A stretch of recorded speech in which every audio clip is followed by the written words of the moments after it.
let's dive right in. Today, we're heading straight into the eye of the storm to talk about one of the most intense and honestly misunderstood gods of the Vedic pantheon, Rudra.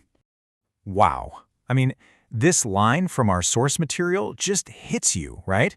It perfectly captures this raw, wild energy we're going to be digging into. Rudra isn't some far-off, quiet deity. No, he's a full-on, visceral force of nature. And that really gets us to the heart of the mystery here.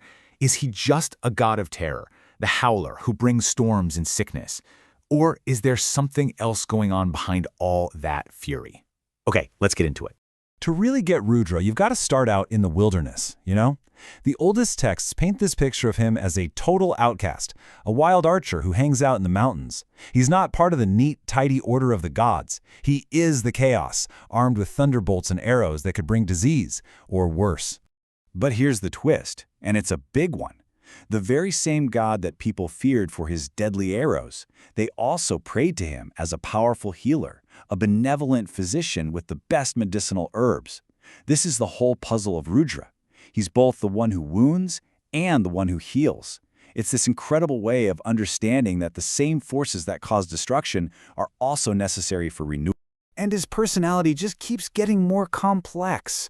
I mean, look at this. He's the father of the storm gods, the Maruts. He's the blue-throated one, Nilakanta, who literally drinks poison to save the universe. And then he's also this wandering ascetic with braided hair, riding a bull, and wielding that terrifying third eye. He's not just one thing. He's a whole collection of powerful and sometimes conflicting ideas. So how in the world do you square these two sides of him? Well, the Vedic view was that his destruction wasn't just random mayhem. It was purposeful. It was a cleansing force. Think of it like a forest fire, right? It seems terrifying, but it clears out all the dead stuff on the ground so new life can grow. Rudra's roar is basically a call to get rid of what's old and rotten to make way for the new. And if you want to understand just how deep his character goes, just look at this number, 100. In the sacred hymn, the Sri Rudram, they list 100 different names for him. And it's not just a list, it's like a deep dive into every single facet of his personality, from the scariest parts to the kindest. It really shows you how important he was. So let's jump into the ancient texts themselves and see how people actually dealt with him. I mean, how do you pray to a god who might either heal you or destroy you? Well, their hymns are basically a masterclass in how to handle this kind of divine power. Just listen to this plea from the Rig Veda. You can feel the fear, can't you? They're saying, hey, we know you have these terrifying sides, but we'd really rather not see them. Please, be gracious. It's a direct appeal for mercy from a power they absolutely respected and feared. But it wasn't all about being scared. Check this out. This verse is pure reverence. They're praising his wisdom, his wonderful works, even his hands and his arms. They're bowing down to his cosmic power. So you see, worship was this delicate dance between trying to calm him down and just being in total awe of him. Okay, this approach is probably the most mind-blowing. In the Sri Rudram, they don't ask him to put his anger away.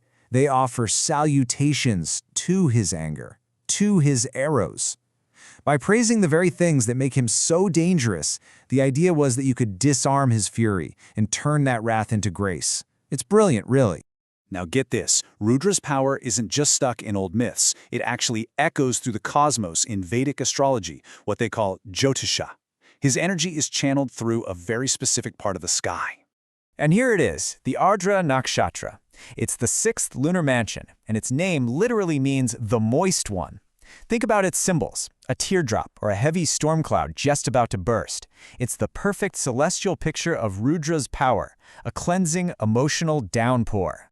Let's break down its profile, because every part of this just screams Rudra. It's ruled by Rahu, the planet of illusion and sudden changes. Its element is air, which points to mental storms, and its core quality is tamas, that energy of destruction that paves the way for something new. You can see his personality written all over this. So, what does this energy, this Rudra Shakti, actually do? Well, you can think of it as a process. First, it comes in and pierces through your illusions like an arrow.